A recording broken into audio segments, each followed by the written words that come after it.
So hi everyone, welcome back to my channel. तो अभी सुबह के बज रहे हैं 10:50 और आज तारीख है 10। तो मैं अभी जस्ट लाइब्रेरी आई थी और मैं अपना पढ़ाई स्टार्ट करने जा रही थी, जिसमें आज मैंने डिसाइड किया है कि मैं अपना पेपर लगाऊंगी। तो अभी मैं 1 घंटा हो चुका था, बिकॉज मैं घर से भी थोड़ा पढ़ के आई थी। तो मैंने ये अब टेस्ट स्टार्ट करती हूँ। इसमें सबसे पहले दिखा देती हूँ क्या है। इसमें बेसिक मैथ है, वेक्टर है और basic chemistry, redox reaction, cell unit और एनिमल टिश्यू, फ्रॉग और कॉकरोच को छोड़ के। तो अब स्टार्ट करते हैं।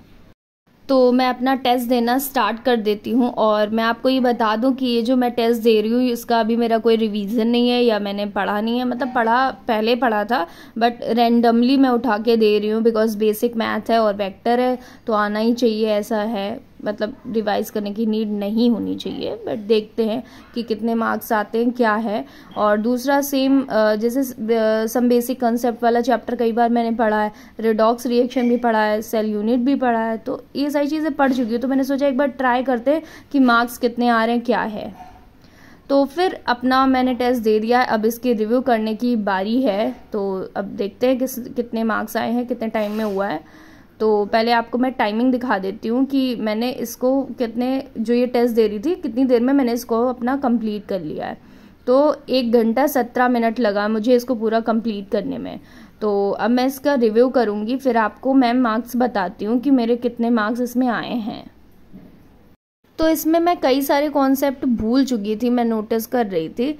तो कई सारे मेरे गलत हो रहे थे। मुझे क्वेश्चन तो पता था कि क्या कह रहा है और इसमें क्या लगाना है, बट जो लगाना है वही मुझे याद नहीं आ रहा था कि लगाना क्या है। जबकि चैप्टर सोचो कुछ भी नहीं था, बेसिक मैथ था, उसमें इंटीग्रेशन, डिफरेंशिएशन वगैरह होता है, उनके फॉर्मूला वगैरह मैं भूल गई थी। मतलब कैसे करना है वो तो मेन फॉर्मूला याद था, बट कोई चीज़ कन्वर्ट कर रहे तो उसको कैसे करना है। सो मेरे 720 में से केवल 206 नंबर ही आए हैं, इससे ज़्यादा मैंने स्कोर नहीं किया। कई सारे क्वेश्चंस गलत भी हुए और फिज़िक्स में सबसे ज़्यादा ठीक था, मतलब अच्छे थे मार्क्स। अच्छे क्या, मतलब मॉडरेट टाइप। फिज़िक्स में मेरे 67 मार्क्स आए थे। अटेम्प्ट मैंने 33 किया था, जिसमें से 20 मेरे करेक्ट निकले थे और बाकी नेगेटिव में चला गया जो भी मेरा गलत हुआ। देखो, देखने से लगेगा बहुत सारा जब सही हो रहा है, बट मार्क्स बहुत कम आते हैं। और केमिस्ट्री में तो केवल 9 नंबर ही आए, अटेम्प्ट 16 किया था। तो बहुत ज़्यादा मतलब ख़राब था केमिस्ट्री। मतलब बहुत क्वेश्चंस मुझे नहीं समझ आ रहे थे कि इसमें क्या है, कैसे है। और फिर बॉटनी वगैरह में मेरे 52 मार्क्स आए। अटेम्प्ट 28 मैंने किया था, जिसमें से 12 गलत हो गए मेरे, बाकी ऑलमोस्ट सही था। बायो ठीक था, बट हाँ और ठीक करना है, बिकॉज ये ठीक नहीं मानूंगी, इसमें बहुत सारी चीज़ें तो नहीं की है ना। बाकी जितना किया है उतना तो सही निकला है। और ये जूलॉजी का था, जिसमें मैंने 27 अटेम्प्ट किए और करेक्ट 21 हुए थे। तो इन टोटल अपना मार्क्स को मिला करके सब कुछ बताकर आपको 206 आए हैं। और रिव्यू करना वापस स्टार्ट कर देती हूँ। तो अभी जस्ट मैं लाइब्रेरी से घर आई थी और टाइमिंग हो रहा है 8 बजने वाला है, मतलब 8:10 हुआ है। तो आपको टेस्ट पेपर जैसा कि मैंने दिखा दिया है कि मेरे 720 में से 206 नंबर आए थे केवल। जबकि मैंने ये चीज़ें रिवाइज वगैरह कुछ भी अभी नहीं किया था, बट ठीक है। अब इसमें जो पेपर मैंने किया है, इसमें कुछ चीज़ें मैं आपको बताना चाहती हूँ। 1 मिनट। तो देखो, जैसे ये केमिस्ट्री में क्या है कि ये जो चैप्टर है ना, रिडॉक्स रिएक्शन वाला, इसमें सबसे ज़्यादा कॉमन बस यही है ना कि ऑक्सीडेशन नंबर वाला है। मतलब ऑक्सीडेशन स्टेट सबकी निकाल दो हो जाएगा, और सबकी लैंग्वेज अलग अलग है। जैसे यहाँ पर भी देखो, इस क्वेश्चन में भी तुम्हारा सॉल्व होगा ऑक्सीडेशन नंबर निकालने पर। सेम इधर आओ, इसमें भी यही है कि ऑक्सीडेशन नंबर निकाल लो, बस इनकरेक्ट पूछा गया है, क्वेश्चन लैंग्वेज चेंज कर दी गई है। मैच द फॉलोइंग दे रखा है, इसमें भी क्या निकालना है, ऑक्सीडेशन नंबर निकालना है। बस क्या है, क्वेश्चन की फॉर्म मतलब लैंग्वेज चेंज है, इसमें मैच द फॉलोइंग करके फॉर्म में है। अब इधर आ जाओ, सेम इधर वाले में ये भी ऑक्सीडेशन नंबर निकालने से सॉल्व हो रहा है, ये भी ऑक्सीडेशन नंबर निकालने से सॉल्व हो रहा है, ये भी ऑक्सीडेशन नंबर निकालने से सॉल्व हो रहा है। इसमें भी इधर साइड में भी कई थे।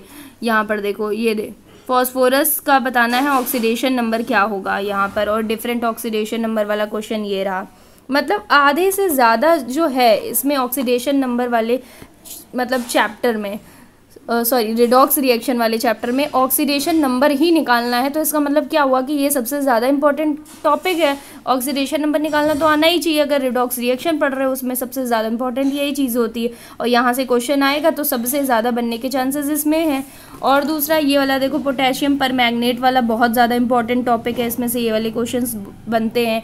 एल्कलाइन मीडियम पर स्ट्रॉन्ग, बेसिक मीडियम, यही सब जो चीज़ें हैं इनमें बनता है। तो यही प्रॉफिट आपको मिलेगा जब आप पेपर लगाओगे, क्वेश्चन प्रैक्टिस करोगे, कि क्वेश्चन समझ में आने लगेगा कि वो जो थ्योरी हमने पढ़ी है तो वो थ्योरी हमें कैसे अप्लाई करनी क्वेश्चंस में, वो ऐसे ही समझ आ जाएगा।